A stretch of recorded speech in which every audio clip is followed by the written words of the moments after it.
बिस्मिल्लाहिर्रहमानिर्रहीम। अस्सलाम वालेकुम जी, मेरा नाम ज़ीशान नूर है। 3 मई अतवार के दिन का आगाज हो गया है। 2 दिन कबल नाज़रीन, इस्लामाबाद में एक ट्विन टावर, एक बड़ी बिल्डिंग जिसका नाम वन कॉन्स्टिट्यूशन है, उसको खाली कराने का मामला सामने आया था। उसके बाद फिर वज़ीर आज़म शहबाज शरीफ साहब ने इसके ऊपर एक कमेटी तश्कील दे दी। लेकिन अब अबसार आलम साहब सीनियर सहाफ़ी हैं, उन्होंने इस सारे मामले के अंदर जिस तरीके से मोहसिन नकवी साहब, जो इस वक्त पाकिस्तान की एक ताकतवर तरीन शख्सियत है, मोहसिन नकवी साहब के अबसार आलम साहब ने जिस तरीके से परखच्चे उड़ाए हैं, अगर मैं ये कहूं कि गुज़श्ता 3-4 साल के अंदर किसी की ऐसी जरूरत नहीं हुई कि इतना चार्जशीट करे मोहसिन नकवी साहब को, जितना अबसार आलम साहब ने किया। अबसार आलम साहब ने मनी लॉन्ड्रिंग के उनके ऊपर इल्जाम आयद किए। ये भी कहा कि इस्लामाबाद हाई कोर्ट से जो हुक्म लिया गया, जो ऑर्डर लिया गया इस प्लाजा को खाली करवाने का, वो मोहसिन नकवी साहब ने राब्ता करके लिया। और यहां तक कहा कि मोहसिन नकवी साहब ने इस्लामाबाद हाई कोर्ट के चीफ जस्टिस को पैगाम पहुंचाया कि रावलपिंडी वाले जो बड़े साहब हैं वो ये चाहते हैं प्लाजा खाली हो। इसके अलावा मुतअद्दिद ऐसे इल्जाम के जिसके बाद ये मामला अब सिर्फ अबसार आलम साहब इस वक्त डिस्कस हो रहे हैं सोशल मीडिया के ऊपर। क्या क्या उन्होंने इल्जाम आयद किए हैं, मुख्तसर जरा मैं 3-4 लाइनें पढ़ के आपके सामने रख देता हूं, फिर आप इमेजिन कीजिएगा कि मोहसिन नकवी साहब जो इस वक्त कहा जाता है कि वज़ीर आज़म शहबाज शरीफ से भी ज्यादा ताकतवर है, बाई बुक तो ताकतवर नहीं है, लेकिन उनके अल्फाज ताकतवर होते हैं, उनके अहकामात ताकतवर होते हैं, उनका जो अमल हो रहा होता है उनके कहने के ऊपर, वो वज़ीर आज़म शहबाज शरीफ साहब से भी ज्यादा ताकतवर होता है। उनको अबसार आलम साहब ने चार्जशीट किया है। अबसार आलम साहब ने क्या क्या बातें की हैं मोहसिन नकवी साहब के हवाले से, वो जरा मैं आपके सामने रख देता हूं। बहुत होशरुबा इंकशाफात उन्होंने किए। सबसे पहले तो उन्होंने कहा कि मैं मोहसिन नकवी साहब को 2001 से जानता हूं। मीन आज से 25 साल पहले से अबसार आलम साहब मोहसिन नकवी साहब को जानते हैं। जिस वक्त मैं, मीन अबसार आलम साहब, तलत हुसैन और काशिफ अब्बासी CNN के लिए काम करते थे, तो मोहसिन नकवी साहब उस वक्त CNN के स्टाफ के लिए गाड़ियां अरेंज किया करते थे। आज वो इस मुल्क के मालिक हैं, मुबारक हो उनको ये तरक्की, लेकिन इंसान को इतना तकब्बुर नहीं करना चाहिए। आगे उन्होंने कहा कि जी इस वक्त जब हम बात कर रहे हैं, सिंध के मुख्तलिफ एयरपोर्ट्स पर आज भी जहाज उतर रहे हैं जो काला धन दुबई लेके जाते हैं।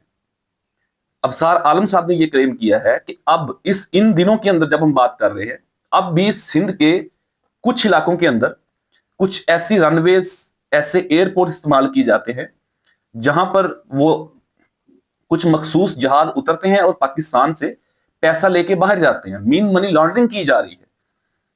और ये उन्होंने डायरेक्ट चार्जशीट किया मोहसिन नकवी साहब को, क्योंकि इंटीरियर मिनिस्टर वो है। ये तमाम तरह जिम्मेदारी उनके ऊपर आयद होती है। फिर सिंध का नाम लेना, वो जो आसिफ अली जरदारी साहब और मोहसिन नकवी साहब, वो जो बाप बेटे वाली एक बात की जाती है, वो उन्होंने नेक्सिस करके बेसिकली उन्होंने चार्जशीट किया। इसके आगे वो कहते हैं कि जी मोहसिन नकवी ने अपना काला धन एमनेस्टी स्कीम के जरिए सफेद किया।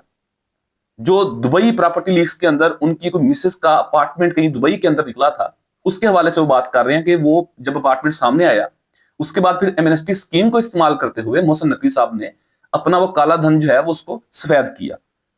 मोहसिन नकवी साहब की बीवी का अपार्टमेंट दुबई लीक्स में जाहिर हुआ। मोहसिन नकवी ने जवाब दिया कि इसका पैसा कैसे बाहर गया। मोहसिन नकवी कुछ दिन पहले कह रहे थे कि 100 अरब डॉलर पाकिस्तान से बाहर गया है। वो तो खुद पैसा बाहर लेकर गए, वो दूसरों को कैसे रोकेंगे, ये उन्होंने इल्जाम आयद किया।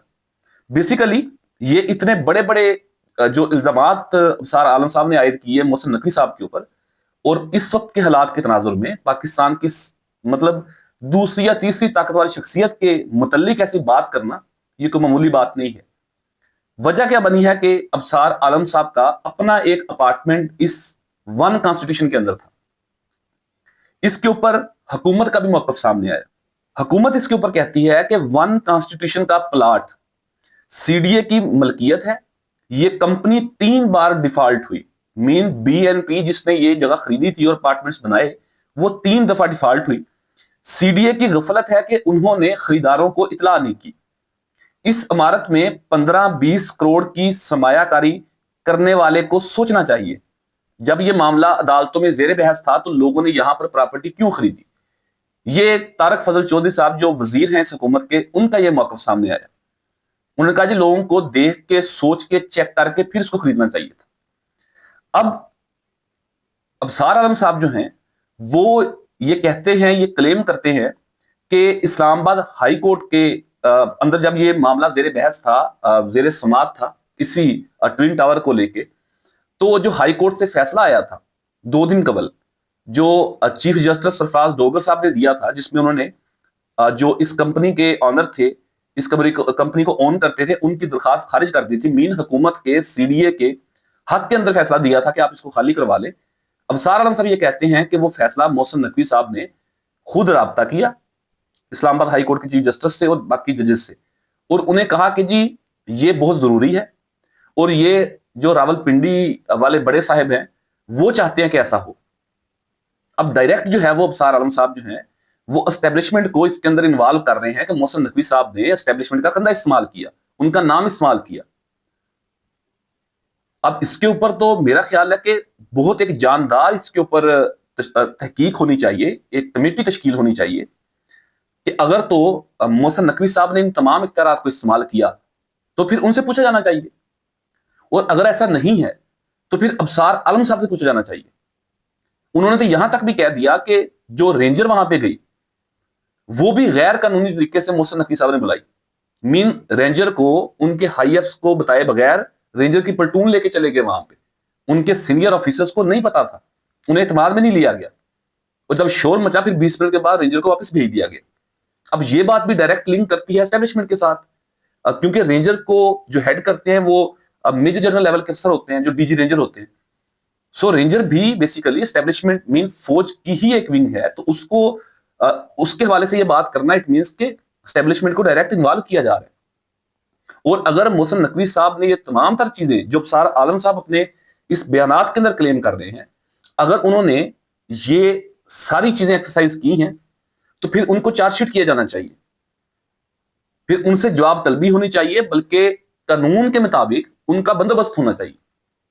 کیونکہ اسلام آباد ہائی کورٹ ہو یا اسٹیبلشمنٹ بطور ادارہ ہو یا CDA ہو یا گورنمنٹ ہو، یہ کسی ایک شخصیت کی مرہون منت یا کسی ایک شخصیت کی ذاتی ملکیت نہیں ہے، نہ ہی کسی ایک شخصیت کی وجہ سے پورے ادارے تباہ ہونے چاہیے.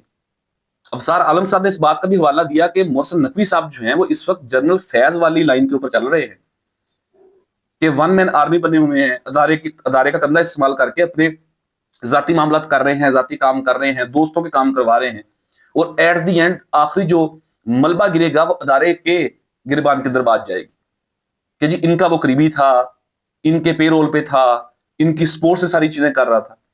سو بڑی خطرناک حد تک جو ہے وہ چیزیں ایڈمنسٹریٹو طور کے اوپر پرسیپشن کہہ لیں آپ، یا جو ظاہر دکھائی دے رہا ہے، یہ چیزیں اتنی سادہ بد نہیں رہی. اب آنے والے 1-2 دنوں کے اندر دیکھتے ہیں اس میں سے کیا مزید چیزیں سامنے آتی ہیں. اینی ویز ابصار عالم صاحب جو ہیں انہوں نے بڑی سخت تنقید کی ہے محسن نقوی صاحب کے اوپر. یہ ساری باتیں پاکستان کے اندر رہنے والا کوئی اور شخص نہیں کر سکتا. تھوڑا بہت تو تنقید اپوزیشن بھی کرتی ہے، پاکستان تحریک انصاف بھی کرتی ہے، کوئی صحافی بھی 4 کر لیتے ہوں گے، لیکن بیک ٹو بیک 5-6 طرح کے اتنے سویر الزامات کہہ لیں، انکشافات کہہ لیں، یہ کر دینا، یہ شاید ابصار عالم صاحب کا ہی جگرا تھا. اب دیکھتے ہیں کہ اس کے کانسیکوینسز کیا ہوتے ہیں اور اس کا رزلٹ آنے والے چند گھنٹوں میں یا 1-2 دنوں کے اندر کیا نکلتا ہے. مزید جو ڈیولپمنٹ ہوگی آپ کے سامنے ضرور رکھیں گے. اپنے قیمتی فیڈ بیک سے ضرور آگاہ کیجیے گا. پاکستان زندہ باد.